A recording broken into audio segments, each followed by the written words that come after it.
One of the wildest theories that I've heard about how Denis Villeneuve will bridge the gap between Dune Part 2 and Dune Messiah is that Chani is already pregnant with her and Paul's first child at the end of Dune Part 2. It definitely could be one of the reasons why she decides to stay with Paul and the safety of the palace.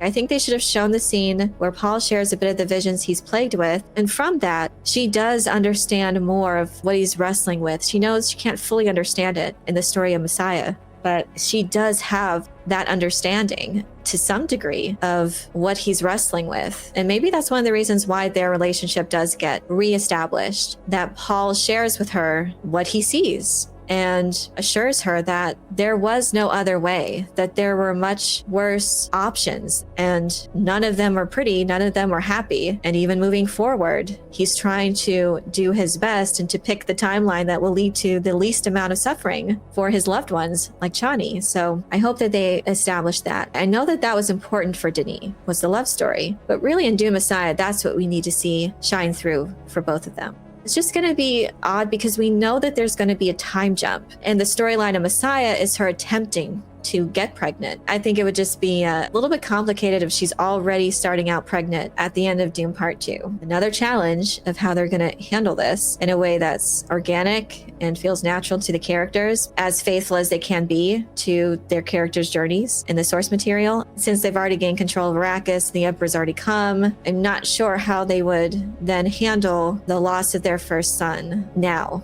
And that would add more exposition, I guess. But I can see why that would make sense. And I just think if he was going to do it, he would have done it in that story, because I think it just complicates things too much for Messiah now. I think if there's a way for them to simplify it and to streamline something, they will. Maybe that could be added in an opening narration, going over just the cliff notes of what's the most important to establish at this point. Maybe she will have gotten pregnant, but miscarried as a result of Princess Irulan poisoning her with contraceptives. Once that happens, then they're together and supporting each other. And that's then how they're going to lead to trying to mourn and try to move on and to have a family. That could be interesting. That's Irulan's part of the conspiracy and the Bene Gesserit. They are trying to have control of Paul's bloodline. So Space and Gil just wants to be free from Paul's control and want to be able to have what they had before, this free flow of spice without anyone controlling them or holding it over their heads and threatening their demise with it. So they want to be free, and the Bene Gesserit want their genetic program preserved. So that's kind of their part in the conspiracy too. And it could be through Aaliyah as well. That genetic line needs to be preserved, and they do not want Chani to be a part of that genetic lineage. So they're trying to do their best to prevent Paul having heirs with Chani. That's a main part of the story of Messiah. That's definitely going to have to be handled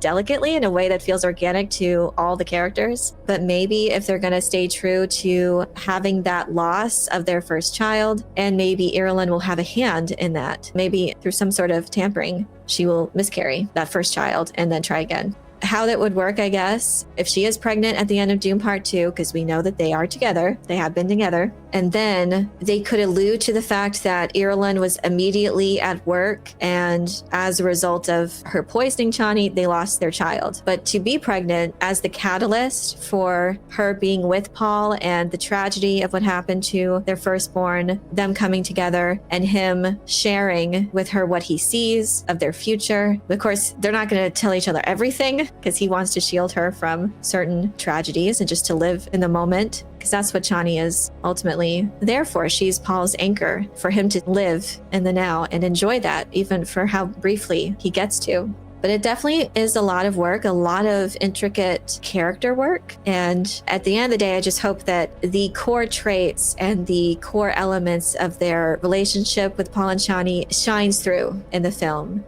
I did not expect the way Denis Villeneuve decided to handle the story with Aaliyah in Dune Part 2, so I really have no basis for expectation of what's going to happen with Dune Messiah. If there's changes to come from what's already been changed, it's hard for me to know what he's thinking, but he says he knows exactly what he wants to do with Chani. I think that would be an organic way to come back in a way that seems in line with how her character's been depicted thus far, because it doesn't make sense for her to just come back after the events of Dune Part 2, after how it's left, with her running off into the desert, feeling scorned and knowing that her people have been manipulated. But I can see if she went off into the desert and she knows she's pregnant, or she finds out, she's going to be wanting to seek safety because the concubine of the most powerful and hated man in the Empire, she'll be at risk, and so will any prospective children. So thinking about her child, she would definitely want to seek safety, and she'd have to return to Paul, and from there, maybe work things out.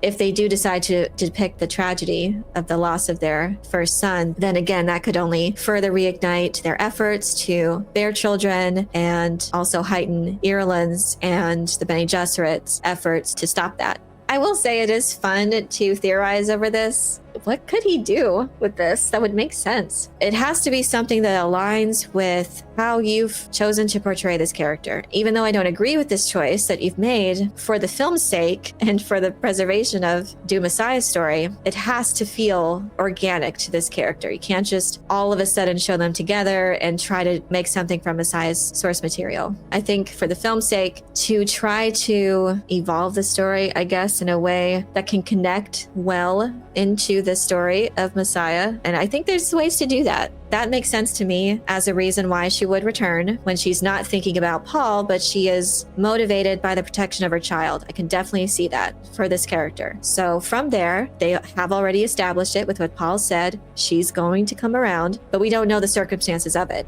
So that could be it. I think everyone could understand her motivation for that, even if she still has contentious feelings with Paul and what's happened to her people. I think she would definitely act towards the preservation of her child. These are the cards that you're dealt. Paul is going to be the most hated man in the Imperium, not by his worshippers, but by these enemy factions that will do whatever they can to end his dynasty. I think that would be really cool if they can connect to that loss that was omitted. And if they can depict that element specifically in Chani's journey of losing her first child, because that was the reason her heart was broken at the end of Dune. It wasn't because of these petty political alliances, whatever. She didn't care about that. She had just lost her son as a result of this war. That's why she was upset. She knew that her and Paul are basically married, and she knew this was a marriage for convenience sake. Irulan would be a wife in title only. And even then in Messiah, her title is not Empress, it's Princess Consort. That's all she is. She's just there for decoration, there for her title and position, and nothing else. Even for all of the political governing, Chani is there by Paul's side, and it is her opinion that has the weight. She is the one that's the most powerful woman in this situation. And I think that would do a lot for Dune fans specifically, because so many have an issue with how this character has been portrayed. And I think it would go a long way in depicting this particular part of Chani's story, losing her son, and realizing what's most important to her, that this is politics, but what matters most is family, and realizing her love for Paul. So if they can seamlessly connect the elements missing from Dune and flow that well into Dune Messiah, I think that could be so cool. And the possibilities are really great to adapt something very faithful moving forward for Paul and Chani's relationship and for the story of Messiah. It's not a great situation for anyone. That's just Dune. Rarely do we have characters where things work out for the best for them, or mostly it's just what's the best of the worst scenarios. I always liked Irulan's arc. I think it works out for her in the end. And that's why I hope the Children of Dune will be adapted, because I think that's when she has that comfort. You do feel that sympathy. And they say it at the end of Dune that she is nothing but a historian. When she's in these important meetings, she's basically there to record the minutes. It's not a great position. That's how she's treated, that she will never have any sort of tender feelings from Paul. She will never be the heir of his children. The only thing that the Bene Gesserit want her to do. And even then, yeah, she's not a great Bene Gesserit either. She's kind of mid. But she has a really interesting redemption arc because she wrestles with what she's doing with her actions. She has her own agenda. She wants to do what she was bred for, because what else does she have?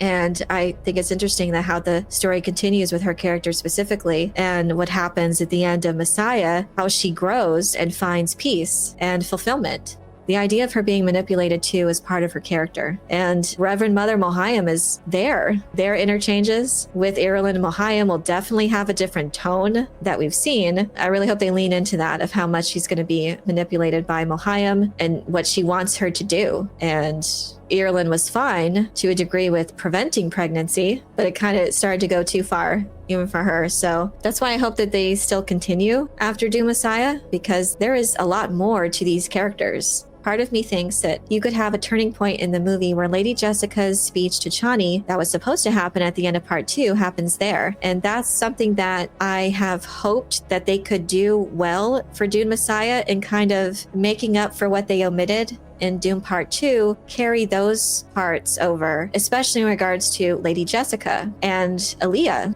So Lady Jessica is not in the novel Dune Messiah, but I think the movie would be better served if she was there, because yes, there are conversations between her and Chani that just weren't adapted for those first 2 films, and would definitely have a significance for the continuing story. I think that would be a great way to incorporate Lady Jessica, even if it's not accurate to the source material, because of what was omitted already. I think it would definitely help the character's development, especially with her relationship with Chani, and also her relationship with her daughter Aaliyah.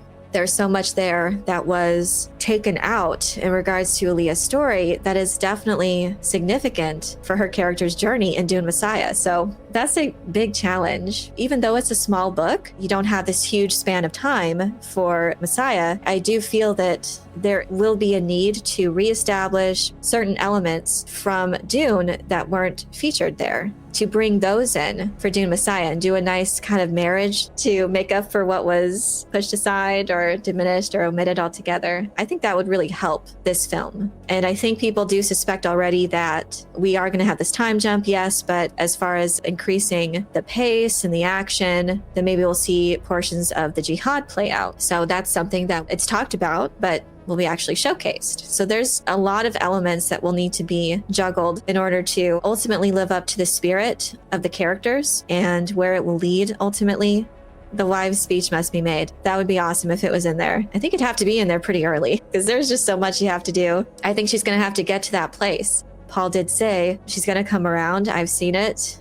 And they did kind of almost get there. Lady Jessica and Chani, they did have more of a contentiousness in Dune Part 2. But I think pretty early on in Messiah or Dune 3, they could have an interchange that will establish or reassure her of Paul's love for her. I mean, he already said that I will love you as long as I breathe. So hopefully they build on that sentiment and we can see Paul and Chani's love be an anchor point for the story of Messiah like the author intended. And I personally think this theory, even though it might seem pretty wild at first, might actually work to steer the story organically back toward the source material. But I'm curious to know what you think of the theory of Chani already being pregnant with their first son at the end of Dune Part 2. Do you think this would be a good basis for their reconciliation given the deviations that led to how the film ended? Let me know your thoughts in the comment section below. I hope you enjoyed this video. Leave a like if you did, and be sure to subscribe for more Dune and other sci-fi and fantasy news, theories, and lore. And if you're looking for other ways to support the channel, you can leave a super thanks or join as a YouTube member for early access to new videos and other perks. You can also check out my Patreon page for exclusive content. Thank you all so much for your support. And as always, have a very nerdy day.